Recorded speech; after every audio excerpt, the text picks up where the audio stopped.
ارشاد فرمایا کہ لا حسد الا فی اثنتین، کہ حسد، جلن جائز نہیں سوائے دو کاموں کے، یعنی دو ایسا کام ہے جس کام میں شریعت نے، اسلام نے حسد کو روا سمجھا ہے، جائز قرار دیا۔ عزیز طلبہ، اس حدیث کی شرح کے لیے اور اس حدیث کو سمجھنے کے لیے جب آپ صحیح بخاری کی شرح حافظ ابن حجر رحمۃ اللہ علیہ کی معرکۃ الآراء تصنیف فتح الباری کا مطالعہ کریں گے تو آپ کو ملے گا حافظ ابن حجر رحمۃ اللہ علیہ کہتے ہیں کہ حسد کا معنی یہ ہوتا ہے کہ کوئی شخص یہ تمنا کرے، اس کی یہ آرزو ہو کہ فلاں شخص کو جو اللہ رب العالمین کی طرف سے نعمت حاصل ہے، ملی ہوئی ہے، اس کی وہ نعمت ختم ہو جائے، زائل ہو جائے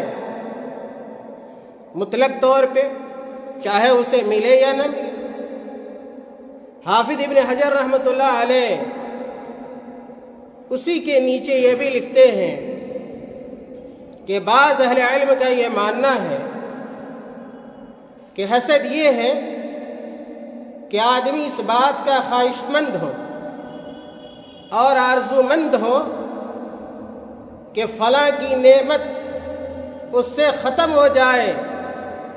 اور وہ نعمت مجھے حاصل ہو جائے۔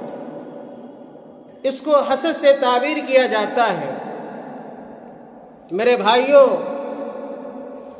ہر آدمی کی فطرت میں ترفع ہے، آدمی اونچا ہونا چاہتا ہے، بلند ہونا چاہتا ہے، غیروں پہ سبقت حاصل کرنا چاہتا ہے۔ اگر جائز امور میں ہو، جائز طریقے سے ہو تو ممدوح ہے، جائز ہے کہ اچھے کاموں میں آپ آگے بڑھیں، سبقت کریں، تنافس پایا جائے۔ لیکن اگر آپ کا تنافس اور آپ کا مقابلہ، آپ کی سبقت اگر غلط کاموں کے لیے ہے یا غلط امور سے متعلق ہے تو ایسا تنافس میرے بھائیوں مذموم ہے اور قبیح ہے۔ امام ابن حجر رحمۃ اللہ علیہ کہتے ہیں یہاں پہ جو حدیث میں حسد کا لفظ آیا ہے وہ غبطہ کے معنی میں ہے، رشک کے معنی میں۔ میرے بھائیوں، تو اللہ کے نبی صلی اللہ علیہ وسلم نے کہا لا حسد الا فی اثنتین، کہ قابل رشک ہیں دو لوگ، اور پھر اللہ کے نبی صلی اللہ علیہ وسلم نے اس کی تشریح فرمائی،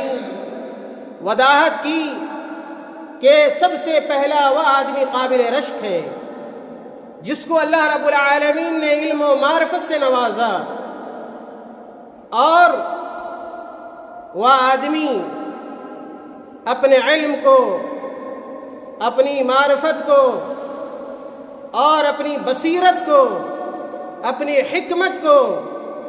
جائز کاموں میں استعمال کرتا ہے، اور اللہ رب العالمین کی عطا کردہ اس حکمت کے مد نظر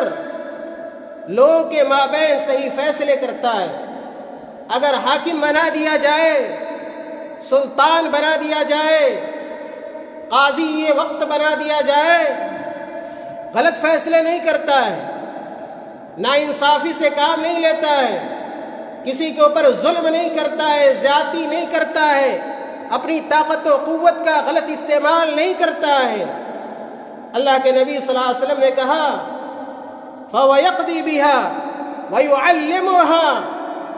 کہ صحیح فیصلہ کرتا ہے اور لوگوں کو علم سے بہرور کرتا ہے، دوسرے لوگوں کے مابین علم کی نشر و اشاعت کرتا ہے، ایسا آدمی قابل رشک ہے۔ اللہ کے نبی صلی اللہ علیہ وسلم نے یہ بھی فرمایا، وہ آدمی قابل رشک ہے جس کو اللہ رب العالمین نے مال و منال سے نوازا، مال و دولت اللہ رب العالمین نے عطا فرمائی، اور اس بات کی خاص توفیق اسے نصیب ہوئی کہ اللہ رب العالمین کی طرف سے عطا کردہ اس نعمت کو اور اس دولت کو، اس ثروت کو صحیح راستے میں خرچ کرے، حق کے راستے میں خرچ کرے، اللہ کی رضا اس کی خوشنودی کے لیے صرف کرے، اپنے مالوں کو غلط کاموں میں صرف نہ کرے، خرچ نہ کرے، تو ایسا آدمی بھی اللہ کے نبی صلی اللہ علیہ وسلم کی حدیث کے مطابق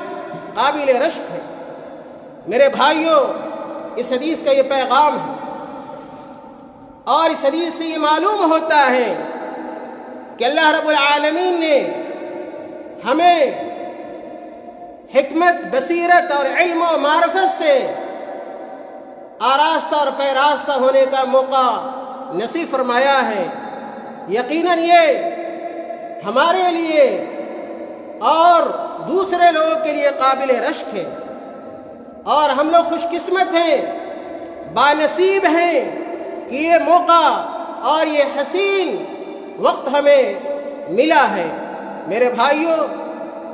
میں نے جو 2 آیتیں پڑھی ہیں، ان دونوں آیتوں کا مفاد بھی یہی ہے۔ ان دونوں آیتوں میں اللہ رب العالمین نے علم کے مقام کو، اس کے مرتبے کو، اور علماء کرام کی رفعت کو، ان کی شان کو بیان کیا ہے۔ اللہ تعالیٰ نے کہا، اپنے نبی پاک علیہ الصلاۃ والسلام کو حکم دیا کہ وَقُلْ رَبِّ زِدْنِي عِلْمًا، کہ اے نبی صلی اللہ علیہ وسلم، اگر آپ اپنے رب سے مانگنا چاہتے ہیں، اپنے پروردگار سے مانگنا چاہتے ہیں، تو آپ علم کے بارے میں سوال کیجئے، علم کو طلب کیجئے، علم کے لیے دعا کیجئے۔ امام قرطبی رحمۃ اللہ علیہ مشہور مفسر ہیں، لکھتے ہیں کہ اگر اللہ کے نبی صلی اللہ علیہ وسلم کے لیے علم سے زیادہ کوئی اہم چیز ہوتی تو لازمی طور پر اللہ رب العالمین اپنے نبی کو یہ حکم دیتا کہ اس چیز کے بارے میں اللہ سے سوال کرے۔ پتہ یہ چلا کہ علم سے زیادہ اہم اور مہم کوئی شے نہیں ہے، اسی لیے اللہ تعالیٰ نے اپنے نبی کو سکھلایا، بتلایا کہ اگر آپ مانگنا چاہتے ہیں تو علم کے بارے میں اللہ سے، علم کو مانگے اللہ تعالیٰ سے، علم کے بارے میں سوال کریں، علم کے بارے میں فریاد کریں۔ اور اسی طرح میں نے دوسری آیت پڑھی، وہ آیت بھی نہایت معروف ہے، مشہور ہے۔ آپ طلباء کے مابین، علماء کرام کے مابین اللہ تعالیٰ نے کہا،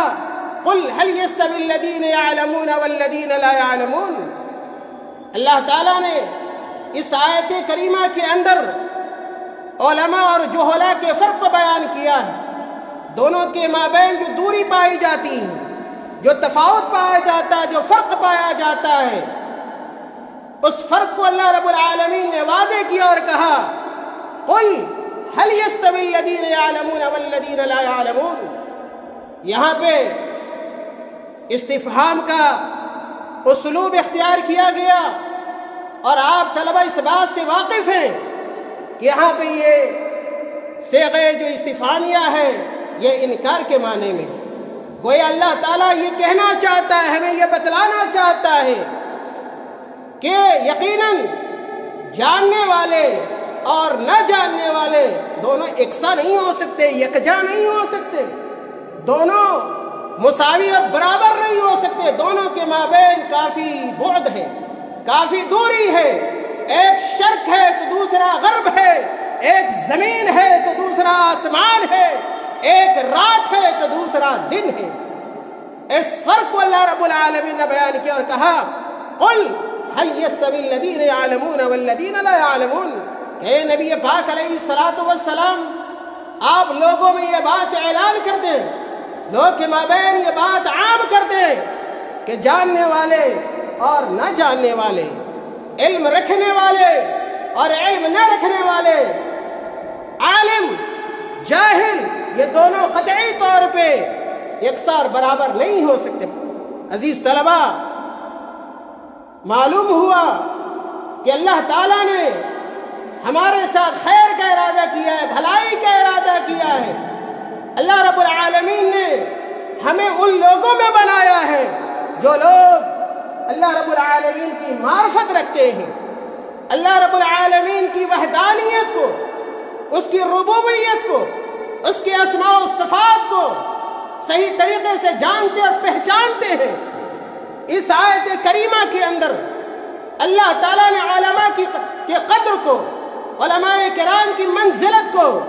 اور ان کی شان کو، ان کے بان کو اللہ تعالیٰ نے بیان کیا ہے، اور ان لوگوں کی حقیقت سے اللہ رب العالمین نے پردہ اٹھایا ہے جو لوگ دین کے علم سے دور ہیں، دین کے علم کی واقفیت اور آگاہی میرے بھائیوں نہیں رکھتے۔ آج کے